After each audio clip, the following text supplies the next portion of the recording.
اقسم بالله كنت باكل غصب عني لحد ما اشوف بس اخرتها ايه. ازيكم؟ شايفين الهرم ورايا؟ انا هنا حرفيا في منطقة الهرم عند بوابة الخروج بتاعة الهرم بالظبط قدام تذاكر الصوت والضوء. المكان هنا اسمه هيفن لاونج، هو جوه او على سطح فندق جيزة بيراميدز فيو ان. تمام. حتة ضيقة جدا ومحندقة جدا وشعبية الى حد ما. هتشوفوا فيها ناس بتبيع حاجات كتير كده وميكروباصات وعربيات وجمال وحصنة وحاجات كتير قوي. فهي حتة اثرية وتاريخية وقديمة قوي ومحندقة.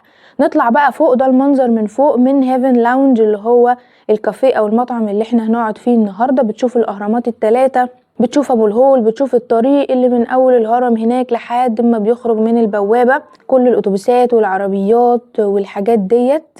المنظر من هناك جميل جدا جدا، وكان نفسي ان انا اروحه واجربه من زمان، وهو فعلا القعدة فيه حلوة قوي، بس الاماكن هناك ضيقه لحد ما. تعالوا بقى نشوف الكافيه نفسه مع بعض كده.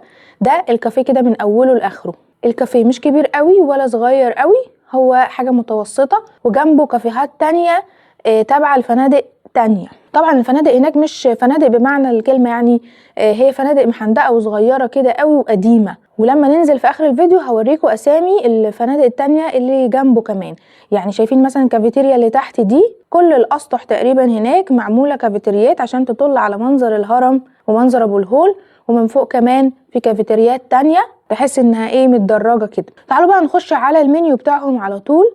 أو عندهم بقى طبعا شيشه، وعندهم عصاير بارده وعصاير سخنه ميلك شيك، وحلويات وساندوتشات وبيتزا وسلطه وباستا ومقبلات وشرب. تمام. فانا حبيت ان انا اجرب الاكل عندهم النهارده. بدات اول حاجه بالبيتزا وما ادراك ما البيتزا.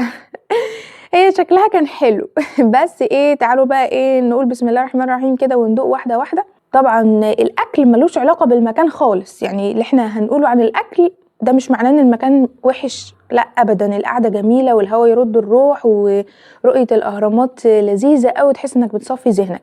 لكن البيتزا بصراحه كانت عجينتها عباره عن عيش، تحس ان هي انت بتاكل عيش لبناني. عارفين العيش اللبناني؟ وحشيني، انا كنت طالباها بالبيبروني، وحشين البيبروني جوه طبقه العيش اللبناني ده، ومن على الوش شويه جبنه موتزاريلا كده، وكان الله بالسر عليم يعني. ونوعيه الجبنه الموتزاريلا اصلا ما كانتش قد كده برده. قلنا طب خلاص تعالوا نجرب النجراسكو، وجبنا طاجن نجراسكو بالفراخ زي ما انتم شايفينه كده. يعني مش عارفه هو ده كان نجرسكو ولا ده كان بالظبط، بس يعني يعني حاولت ان انا استطعم، والله انا مش قصدي اي حاجه بس يعني هو شويه حليب على شويه مكرونه ومفهومش اي طعم نهائي. بعدين بقى دخلنا قلنا نجيب واحد برجر كده، مثلا لو في طفل ولا حاجه، او انا عايزه اكل حاجه سريعه. البطاطس اللي جنب البرجر كانت واحده بيضه وواحده يعني سودا تماما. يعني بصوا عايزه اطلع لكم واحده كده، بص سودا تماما تماما يعني. فاللي هو البطاطس كانها مش عارفه يعني برضو بايته مثلا بقالها اسبوعين 3 ولا حاجه، او مقليه 7 مرات. ساندوتش البرجر كان لا بأس به بصراحه، يعني زي الساندوتش اللي احنا بنعمله في البيت، كايزر من الفرن واللحمه كانت لذيذه يعني طعمها حلو. في خس، في مايونيز، في كاتشب، في حته جبنه، حطيت لك معاه مخلل. يعني كان البرجر يعتبر من الطف الحاجات اللي موجوده هناك. اخر بقى طبق عشان التجربه دي تخلص على خير في الاكل بالذات هو طبق مشكل مشويات. انا حاولت ان انا اجيب يعني حاجه من كل نوع عشان برضو ننوع في الاكل وما نحكمش على الاكل من جانب واحد بس. يبقى مثلا ساندوتش، بيتزا، باستا، وكمان مشويات. ده كان فيه 3 صوابع كفته، وحوالي برضو 3 حتت لحمه مشويه، وحتتين شيش طاووق، ورز وبطاطس برضو. الاسعار كلها هحطها لكم على الشاشه. دي كانت اخر حته اللي انا باكلها، دي كانت الشيش طاووق. يعني لحد ما الحاجه يعني ممكن نديها مثلا 3-4 من 10 ولا حاجه. الرز اخر حاجه. انا هنا حاطه ايدي على خدي ومش عارفه اقول لكم بالنسبه للاكل، بس يا جماعه يعني توصيتي الاخيره انه المكان هناك حلو قوي، القعده لذيذه قوي، بيحسسك بالهدوء والراحه النفسيه، بس ابعد عن الاكل.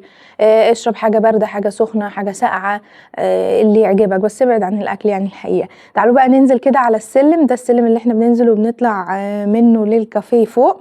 هو حوالي في الدور الثالث او الرابع.